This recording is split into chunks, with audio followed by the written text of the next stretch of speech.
সংগ্রামী নেতা, আজকের এই আলোচনা সভায় ঐতিহাসিক আলোচনা থেকে আমরা অনেক কিছু জানতে পারলাম। সংগ্রামী উপস্থিতি, ইতিমধ্যে আমাদের মধ্যে এসে উপস্থিত হয়েছেন সাংবাদিক ফাউন্ডেশনের যুগ্ম সাধারণ সম্পাদক রাসেল আহমেদ, ধন্যবাদ জানাচ্ছি বদরুল আলম চৌধুরীকে। সংগ্রামী উপস্থিতি, আজকের আলোচনা সভায় বিশেষ অতিথি বক্তব্য রাখার জন্য আহ্বান জানাচ্ছি সিলেট এলাকার কৃতি সন্তান, সাবেক সিনিয়র সচিব, সাবেক সভাপতি সুনামগঞ্জ সমিতি, ঢাকাস্থ সুনামগঞ্জ সমিতি জনাব ডাক্তার সৈয়দ উমর খৈয়ুম সাহেব।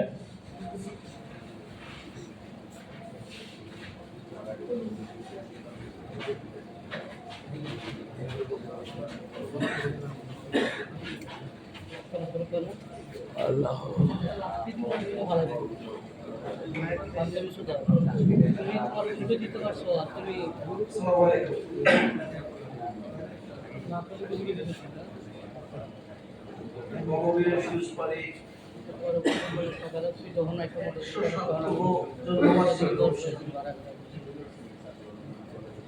সভাপতি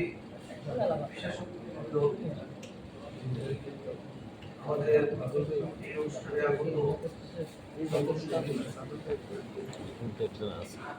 আলোচনা অনেক হয়েছে, বিশেষ করে আমি বক্তব্যের পরে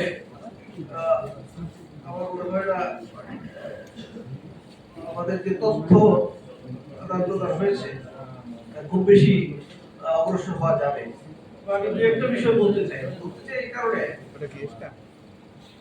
আমরা আসলে যে স্বৈরাচারী শাসনে ছিলাম সেখানে মত প্রকাশের স্বাধীনতা একদম ছিল। আমরা কিছু বলতে পারি নাই। আমি নিজের কথা না, শুধু উসমান হিসাবে কথা বলতে পারি নাই। যে কথাটা আবেদ ভাই বলছেন, বাংলাদেশের স্বাধীনতার যুদ্ধ শহীদ জিয়া যে ঘোষণা দিয়েছিলেন সেটা বলা যায় না। আবার উসমান সাহেব তিনি যে প্রথম মুক্তিবাহিনী গঠন করলেন এবং সেই অনুষ্ঠানেই লিখিতভাবে আছে পলিটিক্যাল গভর্নমেন্ট ফর্ম করার জন্য আহ্বান জানালেন। তখন পলিটিক্যাল গভর্নমেন্ট ফর্ম হয় নাই। আপনারা একটু বুঝতে চেষ্টা করেন বিষয়টা।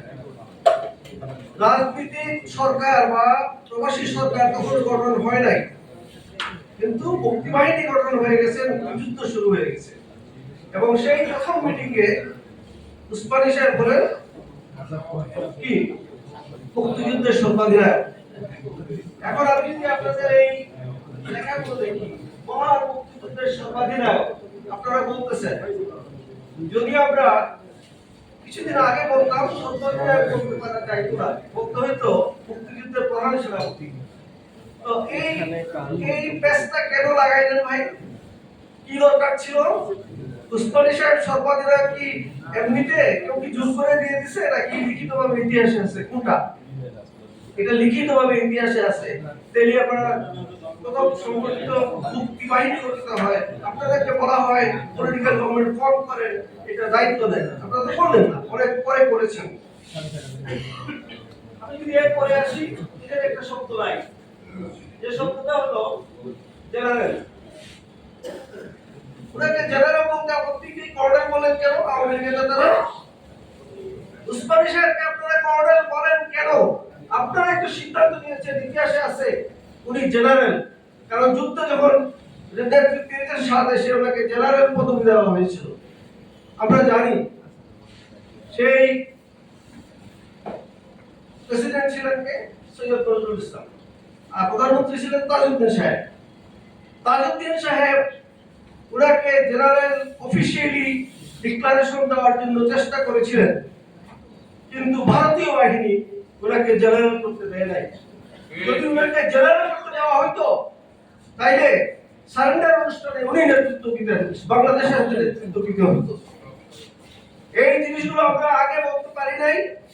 কারণ এই যে ছাত্রদের রাজনৈতিক দল এনসিপি, আমি আহ্বান জানাই ছাত্রদের রাজনৈতিক দল, আপনারা উসমানের ইতিহাসটা ভালো করে পড়ে পড়েন, যদি পড়েন তাহলে আপনারা স্বাধীনতার ইতিহাসটা ভালো করে জানতে পারবেন। কোন জায়গায় ঝামেলা? ঝামেলা একটা জায়গায় আছে। যদি আমরা উসমানীকে ভালো করে বলতে চাই তাহলে আওয়ামী লীগকে ছোট করতে হয়, না করে কোনো উপায় থাকে না। একটা তত্ত্ব স্পষ্ট করে বলি, আপনারা হয়তো শুনেছেন 7 দফা গোলামী চুক্তি। শুনেছেন? শুনেছেন 7 দফা গোলামী চুক্তি? তাজউদ্দিন সাহেব, সৈয়দ নজরুল ওনারা যখন সরকার গঠন করলেন, ইন্দিরা গান্ধীকে বললেন সহযোগিতা করার জন্য। সেই সময় একটা চুক্তি হয়েছিল, গোপন চুক্তি। এটা ইতিহাসে লেখা আছে, গোপন চুক্তি। আর সেই গোপন চুক্তিকে ঐতিহাসিকরা বলে গোলামী চুক্তি। সেখানে লেখা ছিল আলাদা সৈন্যবাহিনী গঠন করা যাবে না, মুদ্রা থাকবে না, কি থাকবে না, মানে আমাদের পরাধীনতা পুরোটা। সেটা সাইন করে আমাদের এই যে সৈয়দ নজরুল সভাপতি ছিলেন, ইতিহাসে লেখা আছে উনি সাইন করে অজ্ঞান হয়ে পড়লেন। এবং উসমানী সাহেব সেটা স্বীকার করেন নাই। উনি বলেছিলেন যে এটা কোনোদিন বাংলাদেশ সাইন করতে পারে না, কিন্তু এটা সাইন হয়েছিল। ঠিক একইভাবে আপনারা জানেন মৈত্রী চুক্তি হয়েছিল 25 বছরের, বঙ্গবন্ধু সাইন করেছিলেন নাকি? সেই মৈত্রী চুক্তিতে কি ছিল? উসমানী সাহেব সেটাও বলেছেন এটা সাইন করা যায় না, স্বাধীন দেশে কেউ এটা সাইন করতে পারে না। তাহলে যতই আপনি উসমানী জানবেন ততই আপনি আপনার স্বাধীনতা জানবেন, যতই আপনি উসমানী ইতিহাস শিখবেন ততই স্বাধীনতার ইতিহাস শিখবেন। এই কথাগুলো আওয়ামী লীগের আমলে বলা যায় নাই। আমার মনে আছে আমরা যখন ছাত্র অবস্থায় মেডিকেল কলেজ থেকে বের হই, রেডিওতে আমরা প্রোগ্রাম করতেছি সর্বাধিনায়ক উসমানী, কিন্তু দেখা গেল সর্বাধিনায়ক বলা যাবে না, একটা আদেশ গেল। কি বলতে হবে? ওই মুক্তিযুদ্ধে প্রধান সেনাপতি উসমানী সাহেবকে আপনারাই তো করেছিলেন, সেটা তো আছে, কিন্তু ডিক্লারেশন দিতে পারেন নাই জুজুর ভয়ে। জুজুকে ভারত, এই ভারতের জুজু কি এখনো থাকবে? স্বাধীনতা কত বছর হয়েছে? 71 সালে স্বাধীনতা দিয়ে আজ কত বছর হইল? এখনো জুজুতে থাকবেন নাকি এখান থেকে উদ্ধার পাবেন? কি আমরা উদ্ধার পেতে চাই? আমরা চাই না জুজু ভয়, চাই না আমাদের সন্তানরা বাংলাদেশের স্বাধীনতার প্রকৃত ইতিহাস জানবে, সেটা আমরা চাই। ইতিহাস জানলে আপনাদের ক্ষতি কি? যে আমাদের বলেছেন এই কি ইতিহাস জানলে আপনাদের ক্ষতিটা কি বলেন? এখন কি ইতিহাস ঘুরে 53 বছর পিছনে নেওয়া যাবে? 53 বছর পিছনে আমরা যেতে চাই না, কিন্তু আমরা চাই আমাদের সন্তানরা প্রকৃত ইতিহাস জানুক এবং ভবিষ্যতের বাংলাদেশের স্বপ্ন দেখুক। এই ভবিষ্যতের বাংলাদেশের স্বপ্ন দেখতে হলে অতীতের ইতিহাসটা ভালো করে জানতে হবে।